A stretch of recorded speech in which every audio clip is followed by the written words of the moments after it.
"You're fired." Two words that shattered Zara Williams's world like a sledgehammer to glass. She stood frozen in the mahogany-paneled office, her hands trembling as they clutched the leather portfolio that had been her constant companion for 2 years. The man behind the massive oak desk didn't even look up from the contract he was signing, his platinum Mont Blanc pen moving across the paper with the same cold precision he'd used to deliver her termination. Damon Carver, CEO of Carver Industries, heir to $1 billion empire, and the father of the twins growing inside her belly. Not that he knew about the last part. The morning sun streamed through the floor-to-ceiling windows of his corner office, casting sharp shadows across his chiseled features. At 34, he possessed the kind of devastating good looks that graced magazine covers and made grown women forget their own names. Dark hair perfectly styled, piercing gray eyes that could freeze or ignite depending on his mood, and a body that his $1,000 suits couldn't quite disguise. He was 6 feet 2 inches of controlled power and barely contained danger, the kind of man who commanded boardrooms and bent entire industries to his will. Right now, those gray eyes held nothing but arctic indifference as he finally glanced up at her. "Ms. Williams, I trust security can escort you out without any dramatics." Zara's stomach churned, though whether from morning sickness or the sheer brutality of his dismissal, she couldn't say. Have you ever been in a situation where your whole life changed in an instant, where everything you thought you knew crumbled beneath your feet? Because standing in that office, watching the man who'd whispered her name like a prayer just 3 months ago treat her like a stranger, Zara felt her carefully constructed world implode. December 15th. The memory crashed over her with vivid clarity, transporting her back to the company Christmas party at the Ritz-Carlton. She'd worked late that night, finalizing the Henderson merger documents that would save dozens of jobs. The party was winding down when she'd finally made it to the ballroom, her black cocktail dress a modest choice compared to the designer gowns swirling around her. She'd been heading for the exit when she'd heard her name called. Zara. His voice had been different then, roughened with something that might have been longing. She'd turned to find Damon approaching, his tie loosened and his usually perfect hair slightly mussed. He'd been drinking, she could tell, but not enough to excuse what happened next. They'd talked by the bar, really talked for the first time beyond work matters. He'd asked about her night law classes, seemed genuinely impressed by her determination to better herself. When he'd offered to drive her home, she should have said no. When he'd walked her to her door, she should have thanked him and gone inside. When he'd cupped her face in his hands and looked at her like she was precious, she should have stepped away. Instead, she'd kissed him back. One night. That's all it had been. One night of passion that had shattered every professional boundary between them. She'd woken in his arms feeling like Cinderella, only to have him transform back into the cold, distant so before the coffee finished brewing. He'd been polite, but formal as he'd driven her back to her car, their conversation stilted and awkward. Monday morning, he'd acted like nothing had happened, and she'd followed his lead, burying her hurt beneath layers of professional competence. Now, standing in his office with his termination ringing in her ears, she wondered if that night had been the real reason for her firing. Perhaps he'd finally decided she was too much of a complication to keep around. "Your severance package is generous," he continued, his tone as impersonal as if he were discussing quarterly projections. 2 weeks' pay and a positive reference letter. "I think you'll find it more than fair." Fair. The word tasted bitter in her mouth. There was nothing fair about loving a man who saw her as disposable. Nothing fair about carrying his children while he looked through her like she was invisible. Nothing fair about losing her job when she needed it most. At 26, Zara had scraped and fought for every opportunity that had brought her to this moment. Growing up in Detroit's rougher neighborhoods, she'd learned early that the world didn't hand out second chances to girls who looked like her. Her mother had worked 3 jobs to keep them afloat after her father disappeared, and Zara had sworn she'd never depend on anyone the way her mother had depended on a man who'd ultimately let them down. That's why she'd worked 2 jobs to put herself through community college, why she'd taken night classes to earn her bachelor's degree, why she'd been pursuing her law degree one evening course at a time.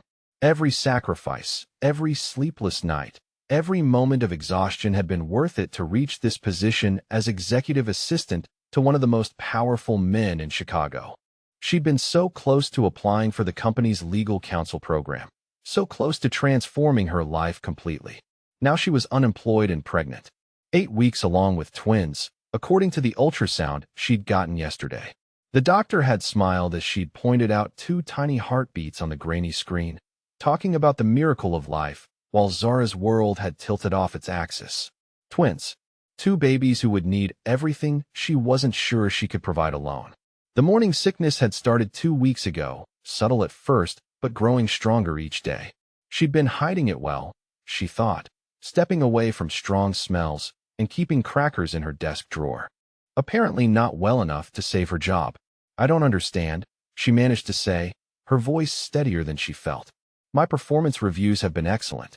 The Morrison account, the Henderson merger, the restructuring proposal I prepared last month. All adequate. He cut her off, finally setting down his pen and giving her his full attention. Those gray eyes swept over her with clinical detachment, and she wondered if he could see the changes in her body that she was desperately trying to hide. The slight fullness in her breasts, the way her skirts were getting snug around her waist. But we're restructuring the entire executive level. Your position is being eliminated. It was a lie, and they both knew it. Carver Industries was thriving under his leadership, expanding rather than contracting. The restructuring he mentioned was news to her, and as his assistant, she would have been the first to know about any major organizational changes. This was personal, though she couldn't fathom why he'd chosen now to sever their professional relationship so brutally. The irony wasn't lost on her. She'd fallen for a man who wielded power like a weapon, and now she was learning firsthand how sharp that blade could be when turned against her. Damon Carver was everything her mother had warned her about, everything she'd sworn to avoid. Rich, powerful, and ultimately cruel when it served his purposes. The fact that he'd felt different that night in December, vulnerable and real in her arms, only made his current coldness more devastating. Security will be up in 5 minutes, he said, already reaching for his next set of documents. You can collect your personal items and be out by noon. The dismissal was clear, but Zara found herself rooted to the spot, staring at the stranger wearing Damon's face. This was the man who'd traced patterns on her skin with reverent fingers, who'd whispered that she was beautiful in the darkness of his bedroom. This was the father of her children, though he'd probably demand a paternity test if she told him. The thought of his reaction to her pregnancy made her stomach clench with more than morning sickness.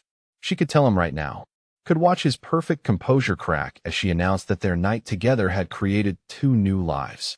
Part of her wanted to see his shock, wanted to pierce through that infuriating calm and make him feel something, anything, beyond this Arctic indifference. But pride and self-preservation held her tongue. She wouldn't give him the satisfaction of seeing her as a problem to be solved or a mistake to be cleaned up. Fine, she said quietly, lifting her chin with as much dignity as she could muster. I'll be gone within the hour. She turned toward the door, each step feeling like she was walking through quicksand. Her hand was on the handle when his voice stopped her. Zara. She didn't turn around, couldn't trust herself to look at him again without breaking completely. Good luck, he said, and there was something in his tone that might have been regret if she hadn't known better. She left his office without another word, walking past the curious stares of her former colleagues with her head held high. Her desk looked pitifully small as she packed her few personal belongings into a cardboard box. The plant her mother had given her for her first day, the law textbooks that marked her evening study sessions, the photo of her and her best friend Keisha from graduation. Such small tokens of a life that had just been dismantled. You okay, hon? Asked Patricia from accounting, appearing at her elbow with concern written across her weathered features. This is such a shock. We all thought you were indispensable. Apparently not, Zara replied with a tight smile. But I'll be fine. I always land on my feet. It was what she always said, what she'd been trained to say growing up. Williams' women were survivors, her mother had told her. They didn't break, didn't give up, didn't let the world see them bleed.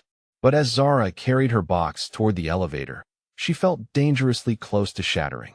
The elevator ride to the lobby felt endless, each floor marking another step away from the life she'd built here. By the time the doors opened to the marble grandeur of the Carver Industries lobby, nausea was rolling through her in waves. The morning sickness was getting worse, triggered by stress and the lingering scent of Damon's cologne that seemed to cling to her clothes. She made it 3 steps into the lobby before the world tilted sideways. The box slipped from her hands as darkness crept in from the edges of her vision. The last thing she remembered was the cold marble floor rushing up to meet her and the sound of her textbooks scattering across the expensive stone like broken dreams. Damon Carver was reviewing the Morrison Industries counterproposal when his phone buzzed with a text from building security. Executive assistant collapsed in lobby. Ambulance en route. His blood turned to ice. There was only one executive assistant who would be in the lobby at this time, carrying a cardboard box of personal belongings and wearing that look of wounded dignity he'd been trying to forget for the past hour. He was out of his chair and striding toward the elevator before his rational mind could remind him that Zara Williams was no longer his responsibility. The elevator ride to the ground floor felt interminable. What the hell was wrong with him? He'd done what needed to be done, made the clean break that their situation demanded. Keeping her around after what had happened between them was asking for trouble, the kind of messy complications that could destroy everything he'd worked to build. His father had taught him that lesson early and often. Business and pleasure don't mix, son. The moment you let emotion cloud your judgment, you lose everything. But as the elevator descended, all Damon could think about was the way Zara's face had gone pale when he delivered her termination. The slight tremor in her hands as she'd clutched that portfolio. The wounded pride in her dark brown eyes that had made him want to take back every word and pull her into his arms instead. Christ, he was losing his mind. The lobby was chaos when the doors opened. Paramedics hunched over a prone figure while security guards tried to keep curious onlookers at bay. Damon's heart hammered against his ribs as he pushed through the crowd, his usual commanding presence parting bodies like a knife through silk. When he finally saw her, lying unconscious on the marble floor with her dark hair spilled around her like a halo, something primal and protective roared to life in his chest. What happened? He demanded, dropping to his knees beside the paramedics. The older EMT glanced up, clearly recognizing him. She just collapsed, sir. Vitals are stable, but she's been unconscious for about 10 minutes. We're taking her to Northwestern Memorial for evaluation. I'm coming with you. The words were out before he could stop them, before he could remember that he was supposed to be maintaining professional distance. The paramedic looked surprised but nodded, and within minutes they were loading Zara's still form into the ambulance. Damon climbed in beside her, his expensive suit a stark contrast to the sterile medical environment. During the ride, he found himself studying her face in a way he'd forbidden himself to do for months. Even unconscious, she was beautiful in that understated way that had initially caught him off guard. Zara wasn't the type of woman who typically drew his attention. She didn't wear designer clothes or move in his social circles. She didn't flutter her eyelashes or play the games that most women in his orbit seemed to thrive on. Instead, she'd simply been competent, intelligent, and completely unimpressed by his wealth or status. That should have been his first warning that she was dangerous. The night of the Christmas party replayed in his mind like a film reel he couldn't shut off. He'd had 3 whiskeys, just enough to lower his carefully maintained defenses. She looked stunning in that simple black dress, her natural beauty outshining every overdressed socialite in the room. When she'd mentioned working late to finish the Henderson merger, he'd been struck by her dedication. Most people in his life were motivated by what they could get from him. Zara had been working overtime to save other people's jobs. He'd offered to drive her home on impulse, telling himself it was simple courtesy. But when she'd invited him up for coffee, when she'd looked at him with those warm brown eyes that saw past his wealth to something real underneath, he'd lost every shred of self-control he possessed. Making love to Zara had been a revelation. She'd been responsive and generous, her soft moans of pleasure driving him to heights he hadn't known existed. But more than the physical connection, it had been the emotional intimacy that had terrified him. She'd fallen asleep in his arms, trusting and peaceful, and for a few stolen hours he'd allowed himself to imagine what it might be like to wake up beside her every morning. The fantasy had lasted exactly until dawn. Reality had crashed over him with brutal force as he'd watched her sleep. This was his assistant, a woman who depended on him for her livelihood. A woman from a completely different world who was working her way through law school one night class at a time. Getting involved with her would be the ultimate abuse of power, not to mention career suicide for them both. His board already questioned his youth and relative inexperience compared to his father. A scandal involving his assistant would give them all the ammunition they needed to push him out. So he'd extricated himself from her embrace, gotten dressed with military efficiency, and driven her home in silence. He'd spent the following months treating her with impeccable professionalism, burying his attraction beneath layers of cold courtesy. It had been torture, seeing her every day and pretending that night hadn't happened. Pretending he didn't dream about the taste of her skin or the way she'd whispered his name in the darkness. This morning, when his lawyers had informed him that Morrison Industries was planning a hostile takeover and that any hint of personal instability could damage his position, firing Zara had seemed like the logical solution. Remove the temptation, eliminate the potential scandal, focus solely on saving his company. It should have been easy. Instead, it had felt like ripping out his own heart.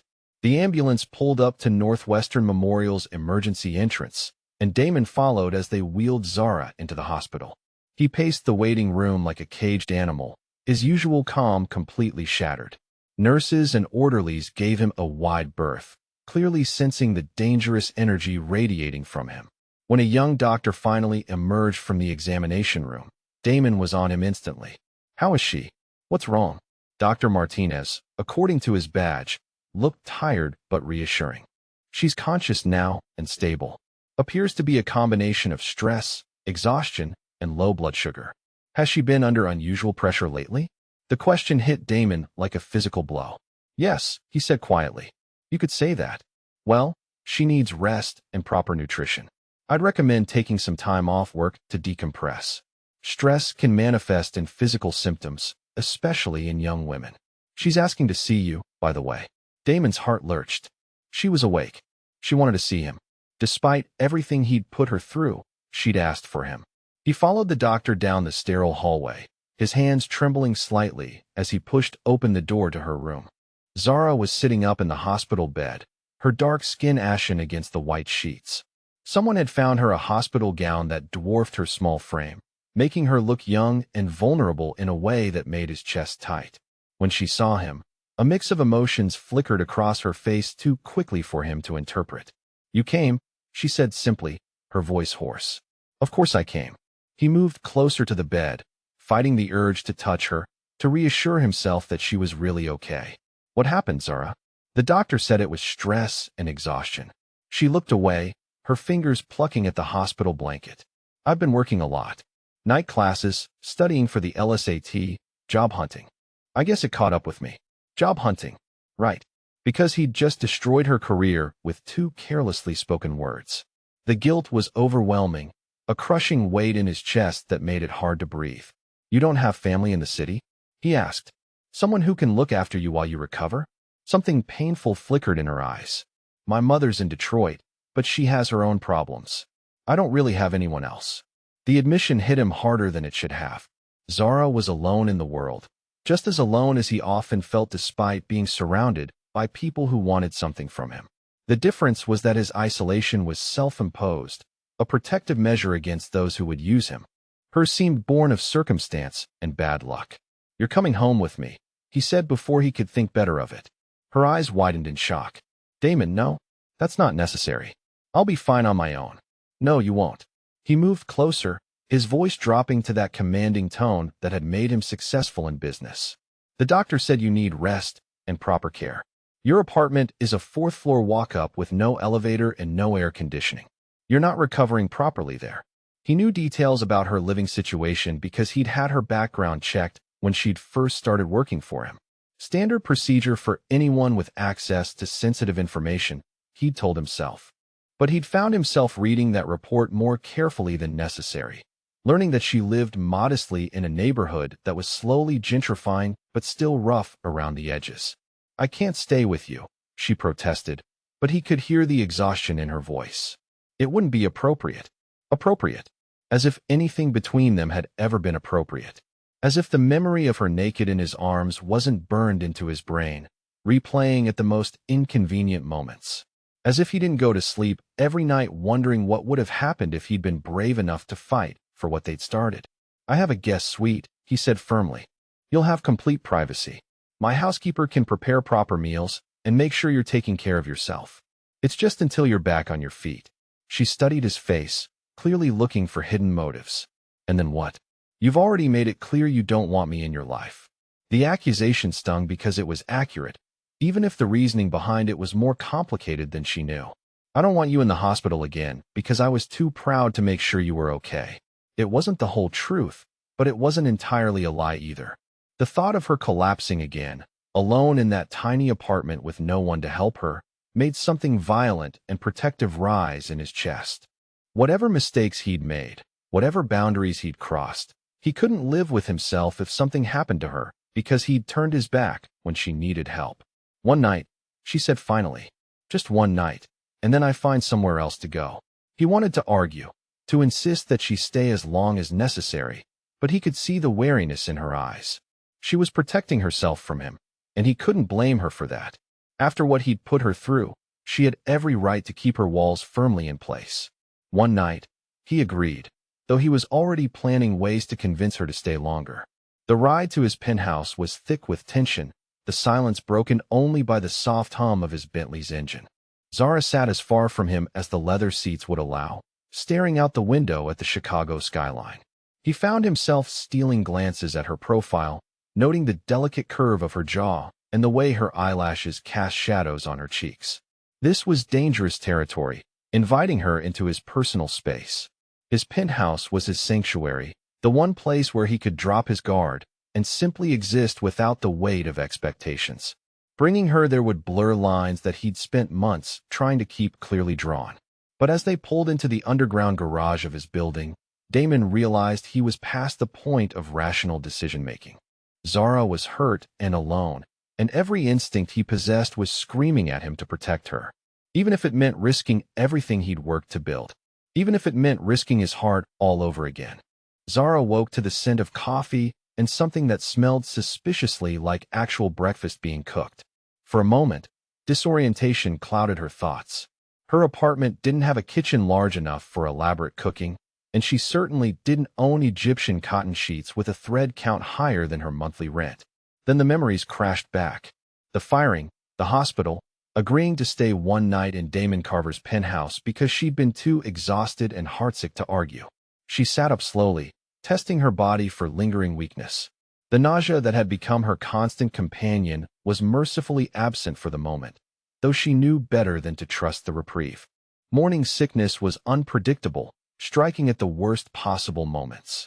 Like yesterday, when stress and pregnancy symptoms had combined to send her crashing to the marble floor of his lobby. The guest suite was larger than her entire apartment, all cream-colored walls and modern furnishings that probably cost more than she made in a year. Floor-to-ceiling windows offered a breathtaking view of Lake Michigan, the morning sun turning the water into a sheet of molten gold. It was beautiful and expensive and everything she didn't belong to. A soft knock interrupted her brooding. "Come in," she called, grateful that she'd found one of his spare robes in the walk-in closet the night before. Damon entered carrying a silver tray that looked like it belonged in a five-star hotel. He'd traded his expensive suit for dark jeans and a gray sweater that clung to his broad shoulders in ways that made her mouth go dry. His hair was slightly mussed, as if he'd been running his fingers through it, and there was something almost vulnerable about seeing him in casual clothes. "How are you feeling?" he asked, setting the tray on the bedside table. His eyes swept over her face, cataloging her color and searching for signs of distress. "Better," she admitted, though she couldn't quite meet his gaze. The combination of a full night's sleep and his unexpected gentleness was playing havoc with her emotions. "You didn't have to cook for me. I wanted to make sure you ate something substantial." He gestured to the tray, which held scrambled eggs, fresh fruit, whole grain toast, and what looked like freshly squeezed orange juice. "The doctor said you were hypoglycemic. When was the last time you had a real meal?" The question was asked gently, but it highlighted just how badly she'd been taking care of herself lately. Between job stress, pregnancy symptoms, and the emotional turmoil of working around Damon every day, proper nutrition had taken a back seat to simple survival. "I've been busy," she said defensively. "Too busy to eat?" He sat on the edge of the bed, close enough that she could smell his cologne, that same masculine scent that had haunted her dreams for months. Zara, what's really going on? Yesterday wasn't just about stress from losing your job. You've been pale and tired for weeks. Her heart hammered against her ribs. Had he been watching her that closely? She'd thought she'd been hiding the pregnancy symptoms well, but apparently his attention to detail extended beyond quarterly reports and merger documents. I told you, I've been pushing myself too hard. Job hunting, studying for the LSAT, trying to keep up with everything. It catches up with you eventually. It was partially true, just not the complete picture. She couldn't tell him about the babies, not yet. Maybe not ever, depending on how this strange détente between them played out. He studied her face for a long moment, clearly not entirely convinced, but something in her expression must have warned him off pushing further. Eat, he said finally. We can talk about what comes next after you've gotten some food in you. She expected him to leave her in privacy, but instead he moved to the sitting area by the windows, settling into one of the leather chairs with his own cup of coffee. The domesticity of the moment was both comforting and terrifying. This was how it might be if they were really together, she thought. Morning conversations over breakfast, him making sure she was taking care of herself, the easy intimacy of shared space. The fantasy was dangerous, and she forced herself to focus on the excellent eggs instead of the way the morning light caught the silver in his dark hair.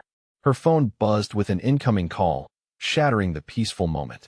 Damon's expression shifted from relaxed to tense as he glanced at the screen. I need to take this, he said, his voice already taking on that cold, executive tone she knew so well. Marcus, what's the situation? Even from across the room, she could hear the urgency in the caller's voice, though she couldn't make out specific words. Damon's face grew progressively darker as he listened. When? He demanded. How much did they acquire? He was on his feet now, pacing to the windows with the predatory grace of a man preparing for battle. Get Thompson and Williams on a conference call in 30 minutes. I want a full analysis of our options on my desk by noon. He ended the call and stood still for a moment, his shoulders rigid with tension. When he turned back to her, the vulnerable man who'd brought her breakfast was gone, replaced by the calculating CEO who could make or break careers with a word. I have to go into the office, he said. There's been a development with Morrison Industries. They've acquired a significant block of our stock through shell companies. Zara set down her orange juice, her legal training automatically engaging. How significant? 12% as of this morning. Combined with the shares they already held, they're approaching the threshold for a hostile takeover attempt. The implications hit her immediately. Morrison Industries was Carver's biggest competitor, a soulless corporate giant that specialized in acquiring smaller companies and stripping them for parts. If they succeeded in taking over Carver Industries, hundreds of jobs would be lost and Damon's father's legacy would be destroyed. Do you have a poison pill defense in place? She asked, her mind already racing through potential legal strategies. He paused in his movement toward the door, surprise flickering across his features. Limited. My father believed in running a clean company without excessive defensive measures. He thought quality leadership was the best protection against takeover attempts. Noble but naive, she thought, but didn't say it aloud. Richard Carver had been brilliant in his time, but the corporate landscape had changed significantly since his era. Modern hostile takeovers were sophisticated financial warfare, requiring equally sophisticated defenses. What's their angle? She pressed. Morrison doesn't usually move this aggressively unless they've identified a specific weakness. Something shifted in Damon's expression, a crack in his professional armor that let her glimpse the pain underneath. They're claiming I'm too inexperienced to lead the company through the current economic climate. That my personal life makes me a liability to shareholders. The words hit her like a physical blow. His personal life. Their night together. Somehow Morrison had learned about their relationship, or at least suspected enough to use it as ammunition. Damon, I'm sorry. If what happened between us is causing problems for you, don't. His voice was sharp enough to cut glass. This isn't your fault. Morrison's been circling like vultures since my father died. They were just waiting for the right moment to strike. But she could see the truth in his eyes. Their relationship, however brief and secret, had created exactly the kind of vulnerability that predators like Morrison Industries exploited. She was the weakness they'd identified, the personal complication that made him seem unstable and unfit to lead. You should go, she said quietly. Handle the crisis. I'll be gone by the time you get back. No. The word was immediate and absolute. You're not going anywhere. Not today. Damon, this is exactly why you fired me yesterday. I'm a complication you can't afford. He crossed the room in 3 quick strides, stopping just short of touching her. Yesterday, I was an idiot who thought running away from problems would make them disappear. Today I'm dealing with a crisis that could destroy everything my father built, and I need someone I can trust to help me fight it. You need your legal team, not an unemployed assistant who's causing you problems. I need you. The words hung between them, loaded with more meaning than either was ready to acknowledge. Your legal mind, your analytical skills, your ability to spot details that others miss. The Henderson merger succeeded because of strategy you developed. The Morrison acquisition last year failed because you identified the regulatory issues early. She stared at him, confused by his sudden reversal. Yesterday you said my work was adequate. Yesterday I was lying to myself and everyone else. His gray eyes were intense, boring into hers with an honesty that made her breath catch. You're brilliant, Zara. You see angles that my entire legal team misses. If I'm going to save this company, I need the smartest person I know working with me, not against me. The compliment sent warmth flooding through her chest, followed immediately by suspicion. This could be desperation talking, the same impulse that had led to their Christmas party encounter. When the crisis passed, would he retreat back into cold professionalism? But the babies growing inside her needed security, and she needed time to figure out her next move. Working with Damon on this crisis would give her both, as long as she could keep her guard up and her secret safe. What exactly are you asking? She said carefully. Help me save Carver Industries. Work with me as a consultant, not an employee. Full access to legal documents, strategy sessions, whatever we need to beat Morrison at their own game. The proposal was tempting, dangerous, and completely insane. Working closely with Damon would test every boundary she'd tried to establish. But the alternative was walking away while he faced the fight of his life alone, and despite everything he'd put her through, she couldn't do that. Okay, she said finally. But I want it in writing. Consulting agreement, specified duration, clear boundaries about what this is and isn't. Relief flickered across his features. Done. I'll have contracts drawn up this afternoon. And I'm staying in a hotel, not here. That's not negotiable, he said firmly. Morrison's people are already digging into my personal life. If you're seen checking into a hotel room I'm paying for, it'll be front-page news by tomorrow. You stay here, in the guest suite, strictly professional. She wanted to argue, but he was right about the optics. Morrison Industries would twist any association between them into evidence of his poor judgment. Fine. Strictly professional. Strictly professional, he agreed, though something in his eyes suggested the words were as difficult for him to say as they were for her to hear. 2 hours later, they were deep in the war room that had been hastily assembled in Damon's home office. Legal documents covered every surface, and 3 different laptops displayed financial data that painted an increasingly grim picture. Marcus Carver, Damon's cousin and head of corporate security, had arrived with a team of analysts who were tracking Morrison's movements with military precision. Zara found herself completely in her element, her legal training and natural analytical skills combining to slice through the complex web of shell companies and subsidiary acquisitions. She'd forgotten how much she loved this kind of intellectual challenge, the satisfaction of untangling complicated problems and finding solutions that others had missed. Here, she said, pointing to a series of transactions on her laptop screen. Morrison's been using a Cayman Islands shell company called Meridian Holdings to acquire shares over the past 6 months. But look at the timing of these purchases. Damon leaned over her shoulder to see the screen, his proximity making her pulse spike despite her determination to keep things professional. His cologne filled her senses, bringing back memories of their night together that she desperately needed to suppress. They're all dated within 48 hours of major announcements from our company, Marcus observed, his dark eyes sharp with interest. The Brennan acquisition, the European expansion, the quarterly earnings report. Exactly, Zara said, forcing herself to focus on the analysis rather than Damon's nearness. Someone's been feeding them inside information. They've known our moves before we've made them public. Damon straightened, his expression murderous. We have a leak. More than that, Zara continued, her excitement building as the pattern became clear. If we can prove they've been trading on material non-public information, we can get the SEC to freeze their stock purchases pending investigation. That'll buy us time to implement defensive strategies. Marcus whistled low. Insider trading charges. That could destroy Morrison's reputation even if they beat the charges eventually. It's brilliant, Damon said, and the admiration in his voice made her flush with pride. How did we miss this? You weren't looking for it, she replied. You were focused on traditional defensive measures. Morrison's been playing a longer game, using information warfare instead of brute force financial tactics. They worked through the afternoon and into the evening, ordering takeout from Damon's favorite Thai restaurant and spreading documents across his dining room table when the office space became too cramped. Zara found herself falling into the easy rhythm they'd established during her time as his assistant, anticipating his needs and providing information before he asked for it. But there were differences now. He consulted her opinion on strategy decisions, listened when she disagreed with his approach, treated her as an equal partner rather than a subordinate. It was intoxicating and dangerous, this glimpse of what their relationship could be if the power dynamics weren't so complicated.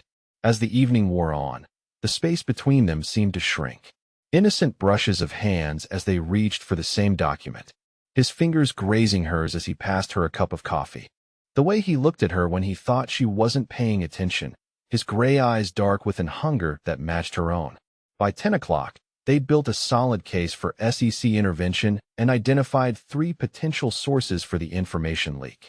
Zara was exhausted but exhilarated, riding the high of intellectual accomplishment and the dangerous pleasure of working alongside Damon as true partners. I think we've done enough for tonight, he said, closing the last laptop and rubbing his eyes.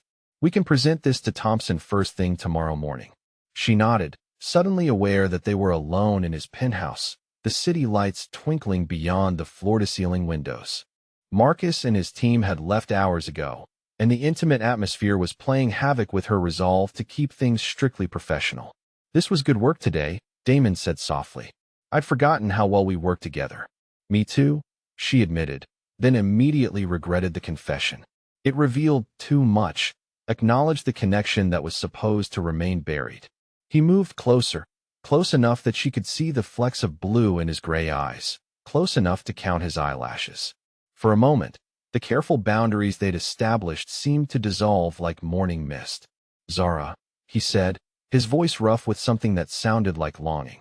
She swayed toward him, her body responding to his nearness despite every logical reason to maintain distance. His hand came up to cup her cheek, thumb stroking across her skin with devastating gentleness. She could feel his breath against her lips, see the moment when his control began to slip. The kiss was inevitable, had been building all day through shared glances and accidental touches. His lips were warm and firm against hers, tasting of coffee and barely restrained hunger. She melted into him, her hands fisting in the soft fabric of his sweater as months of suppressed longing finally found expression. Then her stomach cramped violently, and nausea rose in her throat like a tidal wave. She broke away from him abruptly, one hand pressed to her mouth as she fought to keep from being sick all over his expensive Persian rug. The morning sickness was back with a vengeance, triggered by stress and exhaustion and the dangerous emotions that kissing Damon had unleashed. "Excuse me," she managed to gasp, then fled toward the guest bathroom. She barely made it in time, retching miserably into the toilet while her body reminded her of the secret she was carrying. When the worst of it passed, she sat back on her heels, humiliated and shaking. A soft knock came at the bathroom door. "Zara, are you all right?" "Food poisoning," she called back, hating herself for the lie. "Something from lunch must not have agreed with me." There was a long pause. "Do you need me to call a doctor?" "No, I'm fine. Just need a few minutes." She heard his footsteps retreat and closed her eyes against the shame that was threatening to overwhelm her. How was she supposed to work with him when her body kept betraying her? How was she supposed to maintain professional boundaries when every instinct screamed at her to tell him about the babies and let him decide what came next? By the time she emerged from the bathroom, face washed and composure somewhat restored, she could hear Damon on the phone in his study. The door was slightly ajar, and his voice carried clearly into the hallway. I understand the pressure, Marcus, but I can't afford any distractions right now. Morrison's going to use every weapon they have, and I need to be completely focused on saving the company. Distractions. The word hit her like a slap, erasing the warmth she'd felt from their kiss and their successful collaboration. That's all she was to him, even now. A distraction from his real priorities, a complication that threatened his carefully ordered world. She retreated to the guest suite, closing the door firmly behind her. Tomorrow she would help him save his company, because she'd given her word. But tonight, she would remember why getting too close to Damon Carver was the most dangerous mistake she could make. After all, she was just a distraction, and distractions were expendable. Zara was packing her few belongings when Damon appeared in the doorway of the guest suite, still wearing yesterday's clothes and looking like he hadn't slept at all. She'd been awake since 5 in the morning, her decision crystallized by the cold light of dawn and the memory of his dismissive words about distractions. "You're leaving," he said. It wasn't a question. She didn't look up from folding the spare clothes Marcus had arranged to have delivered yesterday. "I think it's best. You were right last night. You can't afford distractions right now, and that's clearly what I am." Damon stepped into the room, closing the door behind him with a quiet click. "That conversation wasn't about you. Then what was it about?"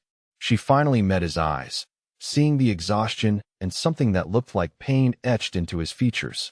"Because from where I stood, it sounded like you were telling your cousin that having me here complicates your life." He ran a hand through his already disheveled hair, a gesture she'd learned meant he was struggling with something difficult. "It does complicate my life, but not in the way you think." She waited, but he seemed to be fighting some internal battle about how much to reveal. The silence stretched between them, heavy with unspoken words and accumulated hurt. "I should never have brought you here," he said finally. "Not because I don't want you here, but because wanting you here is the problem." The confession hung in the air between them, raw and unexpected. Zara felt her carefully constructed defenses waver, but she forced herself to remain strong. "Pretty words don't change anything, Damon. You fired me because I was a complication. Now you're facing a crisis and suddenly I'm useful again. What happens when this is over?" The question seemed to hit him like a physical blow. "I don't know," he admitted. "I've been lying to myself for months about what I want, what I can afford to want. But watching you walk away yesterday, seeing you in that hospital bed, I realized that protecting you from me isn't worth losing you completely." She wanted to believe him, wanted to let hope bloom in her chest, but the baby she carried made everything more complicated. He thought she was a distraction now. What would he think when he learned she was carrying his children? "This isn't just about professional need, is it?" she asked quietly. "No." His voice was rough with honesty. "It's about the fact that I haven't been able to stop thinking about you since the night of the Christmas party. It's about the fact that firing you felt like ripping out my own heart. It's about the fact that I'd rather lose the company than lose you again." The words stole her breath, but she forced herself to stay rational. "You don't mean that, don't I?" He moved closer, close enough that she could see the sincerity in his gray eyes. "Do you know why I really built this company into what it is? Why I work 18-hour days and never take vacations?" She shook her head, sensing that he was about to reveal something important. "Because my father died thinking I was a disappointment. He built Carver Industries from nothing, turned it into an empire, and when he passed the reins to me, I could see the doubt in his eyes. He thought I was too young, too soft, too much like my mother." There was pain in his voice now, the kind of deep hurt that came from a lifetime of trying to prove yourself to someone who would never be satisfied. Zara's heart ached for him, recognizing the wound that drove his relentless pursuit of perfection. "I'm sure that's not true," she said gently. "Isn't it?" He laughed, but there was no humor in the sound. "The last conversation we had, he told me that success in business required sacrifice, that I couldn't afford to let emotions cloud my judgment the way he had with my mother. He said that's why their marriage failed, why she left when I was 12. Too much feeling, not enough focus." The pieces clicked into place. His emotional distance, his fear of complications, the way he'd retreated after their night together. He'd been taught that love was weakness, that personal connections were liabilities rather than strengths.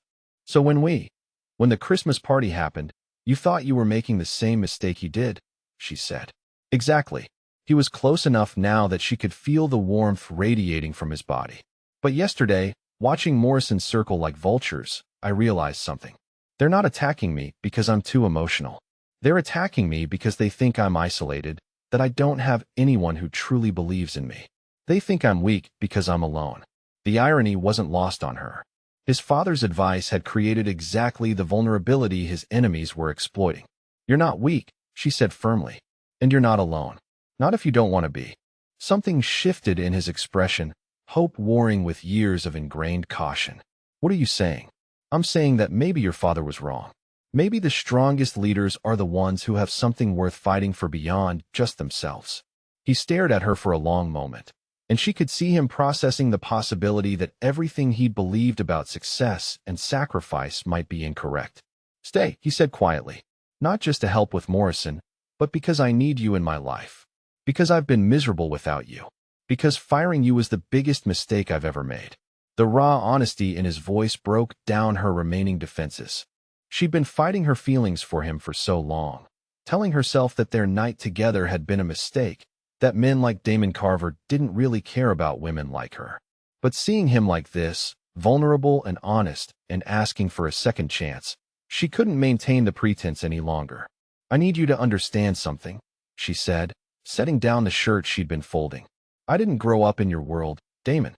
I grew up in a place where people like you were just names in newspapers, where having enough money for groceries was a victory. He nodded, waiting for her to continue. My father left when I was 8.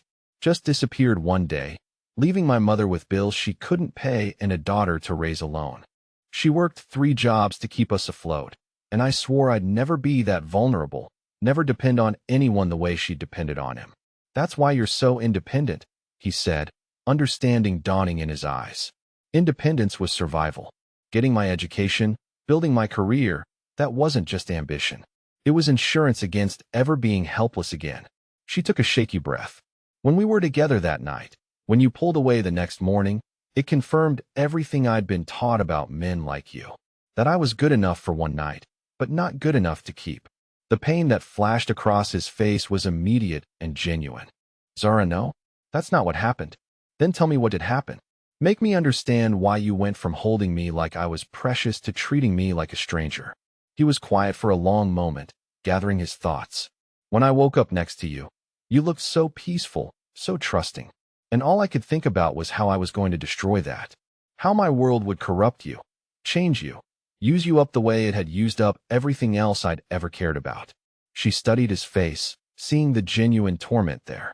You were protecting me. I was protecting both of us. You have this light inside you, this determination and hope that makes you fight for other people's jobs when you could be focused on yourself. I couldn't bear the thought of dimming that light. But that wasn't your choice to make, she said quietly. You decided what I could and couldn't handle without giving me a voice in the matter. You're right. He stepped closer, reaching out to cup her face in his hands. I was a coward who told himself he was being noble, but I can't pretend anymore. I can't keep pushing you away when all I want is to pull you closer. The last of her resistance crumbled at the raw honesty in his voice. When he lowered his head toward hers, she didn't pull away. This kiss was different from the interrupted moment the night before.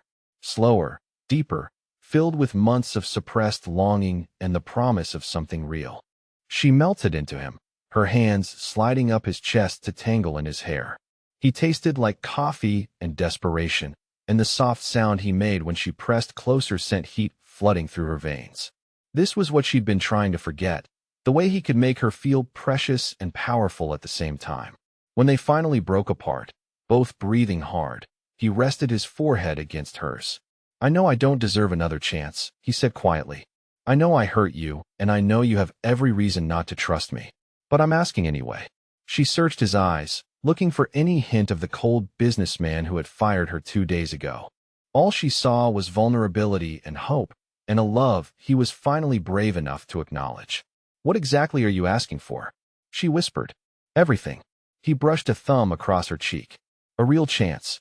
No more walls. No more protecting each other from ourselves. Just us, figuring out what this could be if we're both brave enough to try. The babies shifted inside her, a gentle reminder of the secret she was still keeping. She should tell him now, before this went any further. But looking at him, seeing the hope and love in his eyes, she couldn't bear to risk shattering this fragile new beginning with complications he might not be ready to handle. Yes, she said instead, and watched joy transform his face. This time when he kissed her, there was no hesitation, no holding back. His hands tangled in her hair, tilting her head to deepen the kiss, and she responded with equal fervor. Months of suppressed desire poured out between them, years of loneliness and careful control finally giving way to something real and raw and honest. He lifted her easily, carrying her the few steps to the bed where she'd spent the night dreaming about this exact moment. When he set her down gently on the edge of the mattress, his eyes searched hers for any sign of uncertainty. "Are you sure?" he asked, his voice rough with want and tenderness. "I'm sure," she breathed, reaching up to pull him down for another kiss. What followed was nothing like their first night together, where that had been desperate and rushed, driven by alcohol and forbidden desire. This was slow and reverent. He undressed her with shaking hands, pressing kisses to each inch of skin he revealed, whispering endearments that made her heart race. When his lips found the sensitive spot at the base of her throat, she arched beneath him, her fingers digging into his shoulders. He was being so careful with her, so gentle, as if she might break if he wasn't careful enough. "You won't hurt me," she whispered, understanding his restraint. "I'm not fragile. You're precious," he corrected, his mouth moving lower to the swell of her breast. "Do you have any idea how long I've dreamed about this? How many nights I've lain awake remembering the taste of your skin?" His words sent liquid heat pooling between her thighs, but it was the emotion behind them that truly undid her. This wasn't just physical desire. This was love, finally acknowledged and given voice. When he finally joined with her, moving slowly and carefully, she felt tears prick at the corners of her eyes. Not from pain, but from the overwhelming rightness of it, the way he filled not just her body but the hollow places in her heart she'd been trying to ignore. They moved together in perfect rhythm, their bodies remembering the connection their minds had tried to deny. He whispered her name like a prayer, and she answered with soft cries of pleasure that seemed to drive him to even greater tenderness. When release finally claimed them both, it was with an intensity that left them clinging to each other, hearts pounding in unison. In the aftermath, as they lay tangled together in the rumpled sheets, Zara felt a peace she hadn't experienced since that morning in December when everything had changed. "This is real, isn't it?" she asked quietly, her head pillowed on his chest. "As real as I know how to make it." His arms tightened around her. "I love you, Zara. I should have said it months ago." The words she'd been longing to hear filled her with warmth, but they also highlighted the weight of her secret. She loved him too, desperately, incompletely, but the babies growing inside her changed everything. Would he still love her when he knew? Would he think she'd trapped him, planned this to secure her future? "I love you too," she whispered, because it was true and because she couldn't bear to hold back any longer. They were interrupted by the harsh ringing of his phone on the nightstand. For a moment, neither moved, reluctant to let the outside world intrude on their private moment. But when the ringing continued, Damon reluctantly reached for the device. "Marcus," he answered, his voice still rough with satisfaction. "This better be important." Even from her position against his chest, Zara could hear the urgency in his cousin's voice. Damon's expression shifted from relaxed to alert in seconds. "When? How much?" His free hand tightened protectively around her shoulder. "Get the board together. I'll be there in an hour." He ended the call and sat up, immediately shifting into crisis mode. Morrison made their move. They've acquired enough shares to call for an emergency shareholder meeting. They want to replace the entire board of directors. Zara felt her blood chill. If they succeeded, Damon would be out as CEO, and everything his father had built would be dismantled within months. "How much time do we have?" she asked, already mentally cataloging their legal options. 72 hours to respond. 3 days to mount a defense against a takeover they've been planning for months. His jaw was tight with determination, but she could see the fear lurking in his eyes. "The board is pressuring me to negotiate a settlement, take whatever buyout Morrison's offering, and walk away." The thought of him giving up, of letting his father's legacy be destroyed by corporate vultures, sent fierce protectiveness surging through her chest. "Are you considering it?" He looked at her, really looked at her, and something settled in his expression. 24 hours ago, maybe, but not anymore. I have something worth fighting for now. Someone who believes I can win. She sat up, pulling the sheet around herself, but keeping her eyes locked on his. Then let's get dressed and go save your company. The smile that broke across his face was brilliant with hope and love and renewed determination. Together? Together, she confirmed. As they dressed quickly, Zara pushed aside the voice in her head that whispered about consequences and complications. The pregnancy could wait a few more days. Right now, the man she loved needed her, and she wasn't going to let him face the fight of his life alone, even if keeping her secret was becoming harder with every passing hour. 48 hours. That's how long they had to dismantle Morrison Industries' hostile takeover attempt and save Carver Industries from corporate vultures.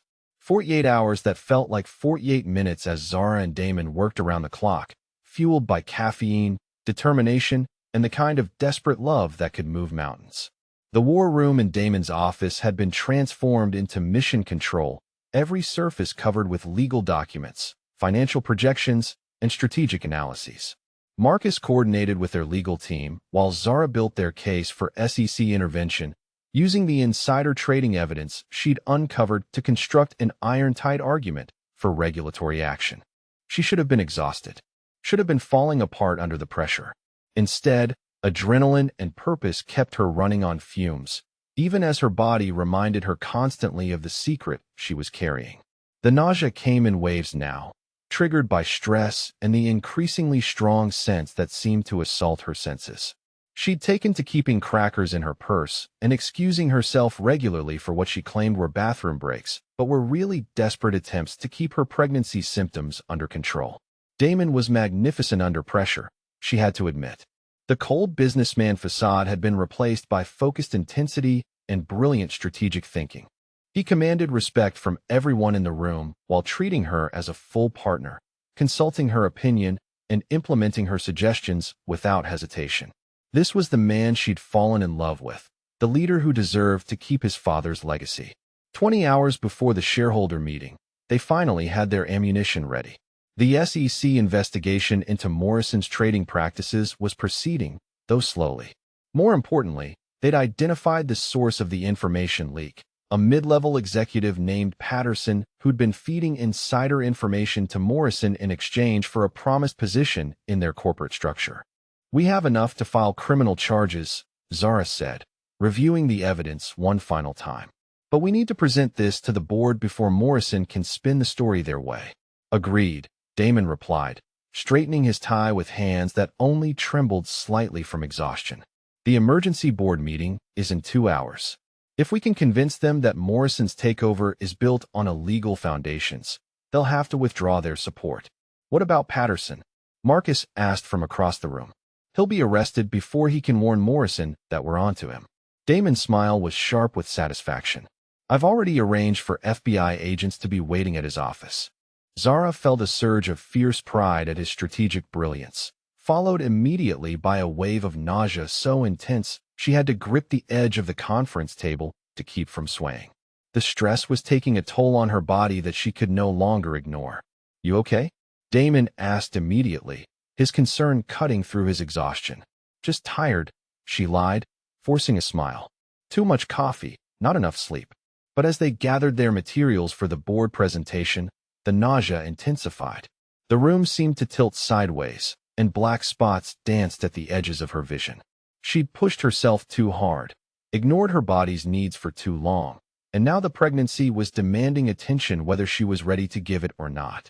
The boardroom at Carver Industries was intimidating under the best of circumstances. Today, with the fate of the company hanging in the balance, it felt like a gladiatorial arena. The 12 board members sat around the polished mahogany table, their faces grave with the weight of the decision they faced. Morrison's representatives had presented their case first, painting Damon as inexperienced and reckless, the company as rudderless under his leadership. Now it was their turn to fight back. Damon began with quiet confidence, laying out Morrison's pattern of insider trading with methodical precision. Zara stood beside him, providing legal context and answering technical questions with the kind of expertise that made even the skeptical board members take notice. As you can see, she said, projecting financial records onto the conference room screen. Morrison Industries has been acquiring our stock based on material non-public information obtained through corporate espionage. This isn't a legitimate business acquisition. It's a criminal conspiracy. The evidence was damning, and she could see the tide turning in their favor as board members exchanged meaningful looks. But the stress of the past 48 hours, combined with the intensity of the presentation, was pushing her body beyond its limits. The first warning was a sudden spike of dizziness that made the room blur around the edges. She gripped the podium more tightly, forcing herself to continue speaking even as sweat beaded on her forehead. The second warning was the familiar nausea rising in her throat, more intense than it had ever been before. She was in the middle of explaining the regulatory implications when her knees buckled.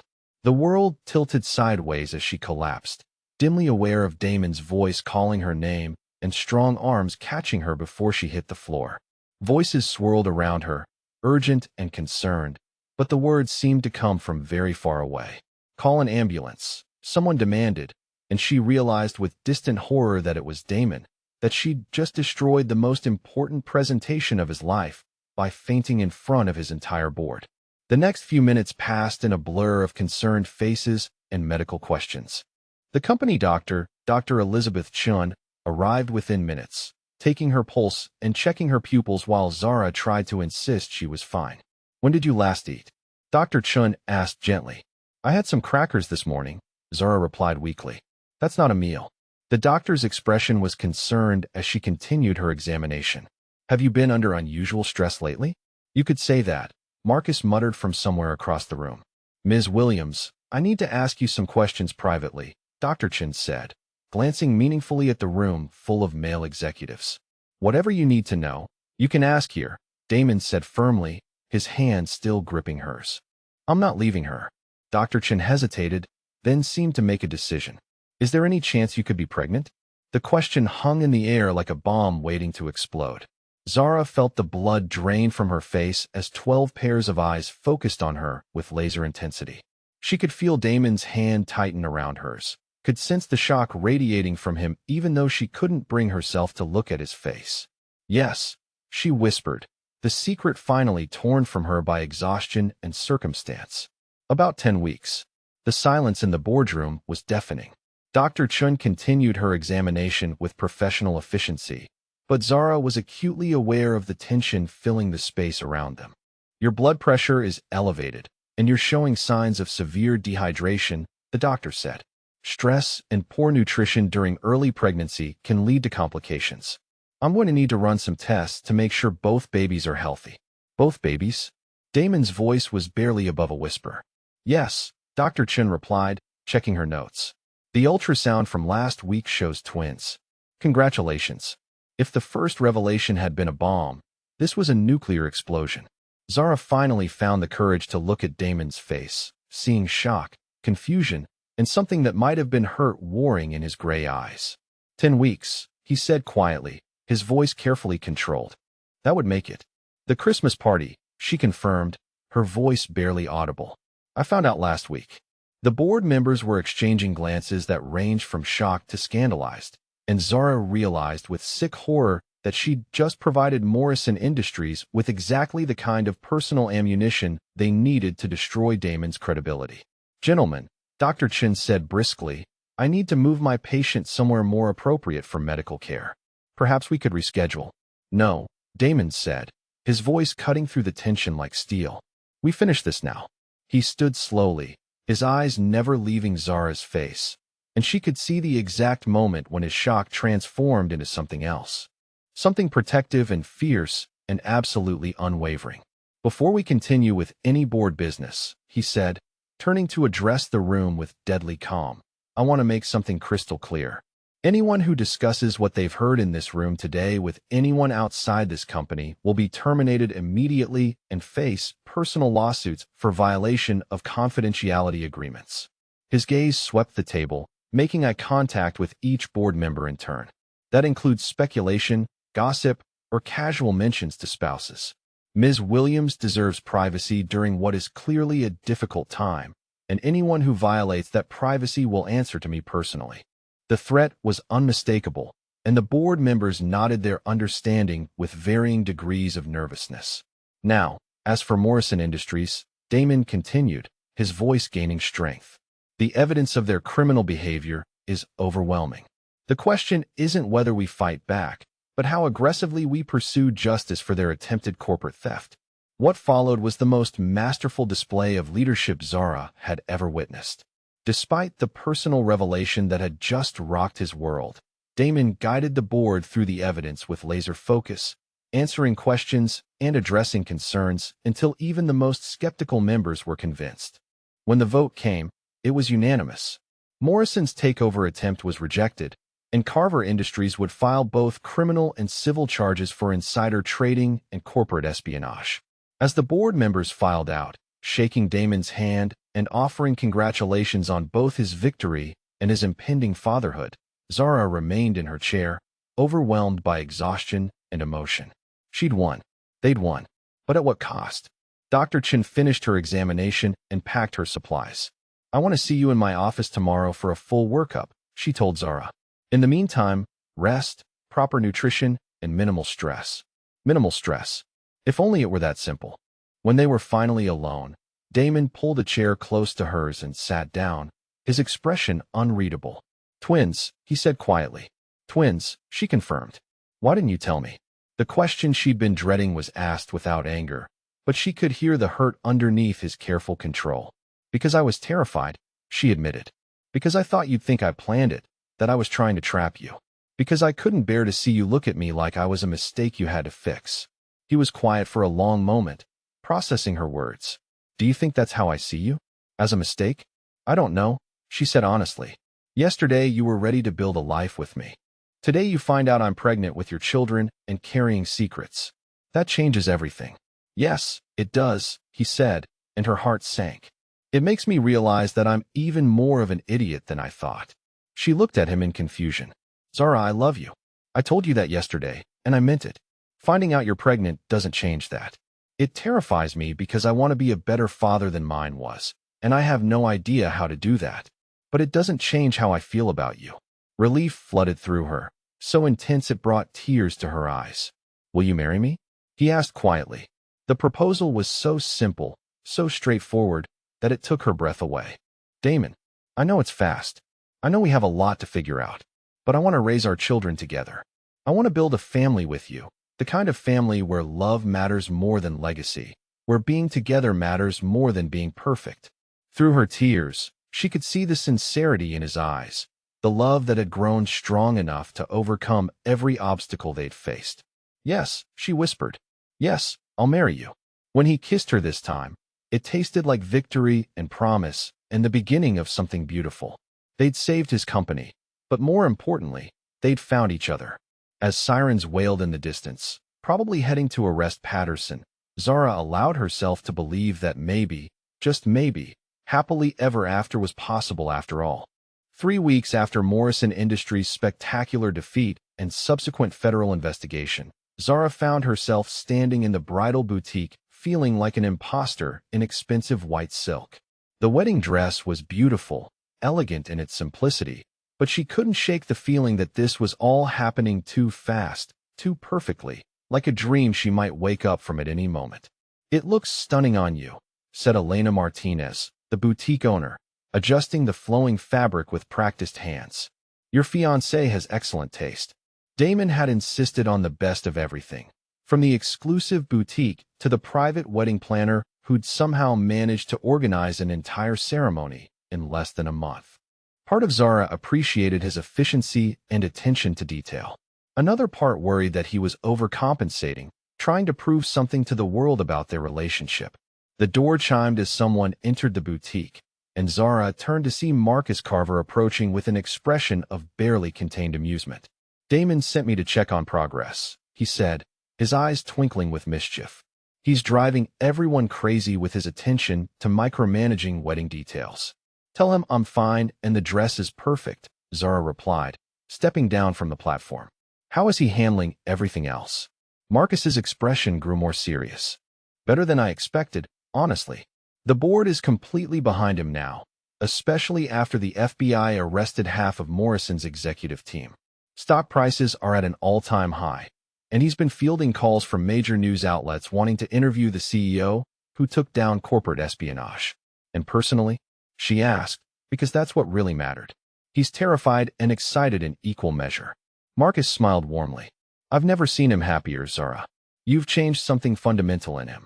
He's still brilliant and driven, but now he has perspective. He has something to fight for beyond just proving himself. The words eased some of her lingering anxiety.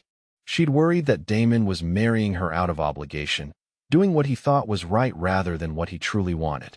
But Marcus had known him his entire life, and if anyone could read Damon's true feelings, it would be his cousin. 2 hours later, she was back at the penthouse, reviewing guest lists and menu options with their wedding planner while Damon paced the living room, fielding calls from reporters and federal prosecutors. The Morrison investigation had expanded beyond insider trading to include charges of corporate espionage and conspiracy, creating a media sensation that had unexpectedly cast Damon as the hero who'd exposed widespread corruption in corporate America. Mr. Carver, the wedding planner, an elegant woman named Victoria, said during a brief break in his phone calls, I need your decision on the flowers for the ceremony. Whatever Zara wants, he replied without hesitation. This is her day. Our day, Zara corrected gently. And I'd like something simple. Maybe white roses and greenery. Perfect, Victoria noted efficiently. Now about the guest list. You've limited it to 40 people, which is quite intimate for someone of your standing, Mr. Carver. Damon moved to sit beside Zara on the couch, taking her hand in his. We want our wedding to be about our commitment to each other, not a networking opportunity or media spectacle. The people who matter most to us will be there, and that's enough. His mother had been the first person he'd called after the board meeting, and to Zara's surprise, Catherine Carver had been genuinely delighted by the news. She'd flown in from her home in Tuscany and immediately embraced Zara as the daughter she'd always hoped for. His grandmother had been equally welcoming, declaring that it was about time Damon found someone who could match his intelligence and keep him grounded. The wedding itself, held in the garden of his grandmother's estate on a perfect September afternoon, was everything Zara hadn't known she wanted. Intimate and elegant, focused on their love rather than expensive displays of wealth. She walked down the aisle to Damon waiting for her under an archway of white roses, his expression tender and proud and completely focused on her. When they exchanged vows, his voice was steady and sure as he promised to love and protect her and their children for the rest of his life. Her own vows were heartfelt and honest, acknowledging the journey that had brought them together and the future they were building as partners in every sense. The kiss that sealed their marriage tasted like joy and promise, and the beginning of everything she'd ever wanted. 6 months into her pregnancy, Zara had settled into her new role as general counsel of Carver Industries with the same competence she'd brought to everything else in her life. The position had been created specifically for her, acknowledging both her legal expertise and her intimate understanding of the company's operations. She'd insisted on earning the role through merit, taking the bar exam while pregnant, and completing additional corporate law certifications to silence any critics who might claim she'd been promoted through favoritism. The legal department she now headed had grown from 3 overworked associates to a team of 12, and their success rate in contract negotiations had increased dramatically under her leadership. Damon, meanwhile, had become the most attentive husband and expectant father she could have imagined. He attended every doctor's appointment, read pregnancy books with the same intensity he brought to quarterly reports, and had already begun interviewing potential nannies with the thoroughness of a federal background check. Their relationship had evolved into a true partnership, both personal and professional. He valued her opinion on major business decisions, and she'd become his closest advisor on everything from corporate strategy to media relations. The easy collaboration that had first drawn them together now flourished without the barriers of their former employer-employee dynamic. We need to discuss parental leave policies, she said one evening as they worked side by side in his home office, her hands resting on her rounded belly where the babies were currently engaged in what felt like gymnastics practice. Already handled, he replied, not looking up from the contract he was reviewing. I've implemented 6 months paid leave for both parents, with optional work-from-home arrangements for the following 6 months. She stared at him in surprise. That's incredibly generous. The board approved that? The board approved what I told them to approve, he said with a slight smile. Besides, it's good business. Happy employees are productive employees, and supporting families is an investment in company loyalty. What about you? She asked. You can't run a corporation from the nursery. His smile widened as he finally looked up from his work. Actually, I've been thinking about that. Marcus has been handling more of the day-to-day operations, and he's ready for more responsibility. I'm considering promoting him to president while I remain as CEO and chairman. That would give me more flexibility to be present for our family while still maintaining strategic oversight. The thoughtfulness behind his planning touched her deeply. This was the man she'd fallen in love with, the one who thought 10 steps ahead and considered every angle. But now, instead of using those skills solely for business advantage, he was applying them to building the kind of family life he wanted for them. Their sons were born on a snowy February morning after 8 hours of labor that left Damon looking more exhausted than Zara felt. James Richard and Daniel Marcus Carver entered the world within minutes of each other, identical twins with their father's gray eyes and their mother's stubborn determination. Watching Damon hold his sons for the first time, tears streaming down his face as he whispered promises to protect and love them, Zara fell in love with him all over again. This was the father she'd hoped he would be, tender and present, and completely devoted to the tiny lives they'd created together. 9 months after the boys were born, Carver Industries was thriving under the new leadership structure. Marcus had proven himself more than capable as president, while Damon's role as chairman allowed him to focus on long-term strategy and spend significant time working from home. Zara had returned to work part-time, managing the legal department remotely while the twins napped. Today, she was interviewing candidates for a new executive assistant position, and the irony wasn't lost on her.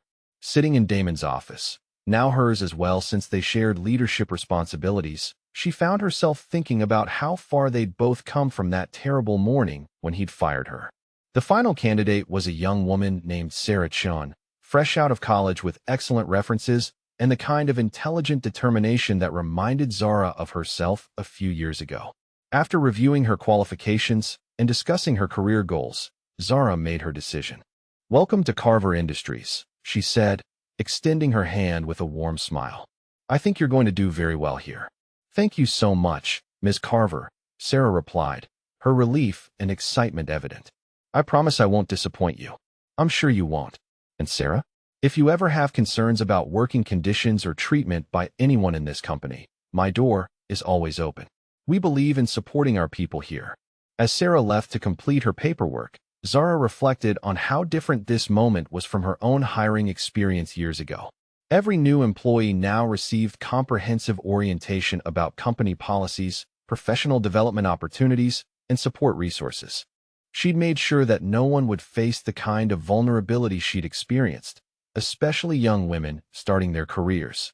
The sound of the elevator opening drew her attention, and she smiled as Damon appeared in the doorway carrying James while Daniel slept peacefully in his stroller. "How did the interview go?" he asked, settling into one of the chairs across from her desk. "Very well. I think we found our new assistant. She's smart, ambitious, and reminds me a little of someone I used to know." "Anyone I might know?" he asked with a knowing smile. "Just a woman who started here a few years ago as an assistant and somehow ended up running the legal department and co-managing a corporation." "That woman sounds remarkable," he said, shifting James to his shoulder when the baby started fussing. "I heard she also managed to tame a very difficult CEO and convince him that love was more important than legacy." She got up and walked around the desk to join him, reaching out to stroke Daniel's soft hair. "Have you ever thought about how differently things might have turned out if we'd just been honest with each other from the beginning?" "Every day," he admitted. "But maybe we needed to go through everything we did to get to where we are now. Maybe we both needed to learn that love isn't weakness, it's strength." James had fallen asleep against his father's shoulder, and Zara leaned against Damon's chair, surrounded by the family they'd built together. Looking around the office where she'd once been fired and humiliated, where she'd later fought to save the company and found her true calling, she marveled at how completely their lives had transformed. "So what happens now?" she asked softly. "Now we go home," he replied, standing carefully to avoid waking the babies. "We have dinner together as a family. We put our sons to bed, and we count our blessings that life gave us a second chance to get it right. As they gathered their things and prepared to leave, Damon paused and looked back at her with that expression of wonder that still appeared on his face sometimes, as if he couldn't quite believe their happiness was real. "You know," he said quietly, "if someone had told me 3 years ago that firing my assistant would be the best mistake I ever made, I'd have thought they were insane." "It wasn't a mistake," she replied, taking his free hand as they walked toward the elevator with their sleeping sons. "It was the detour we needed to take to find our way to each other." In the elevator descending to the parking garage, surrounded by the life they'd built from the ashes of professional disaster and personal heartbreak, Zara thought about all the people who might be struggling with their own impossible situations, wondering if love could really conquer practical obstacles and societal expectations. "You're hired," Damon said softly as the elevator reached the ground floor, echoing the words he'd spoken to her a year ago when he'd proposed, but with deeper meaning now. As life partner, as mother of his children, as equal in all the ways that mattered, she'd found her place not just in his company, but in his heart. And looking at their beautiful sons, seeing the man Damon had become as a husband and father, she knew that sometimes the best love stories started with the worst beginnings, and that second chances could be even more beautiful than first ones.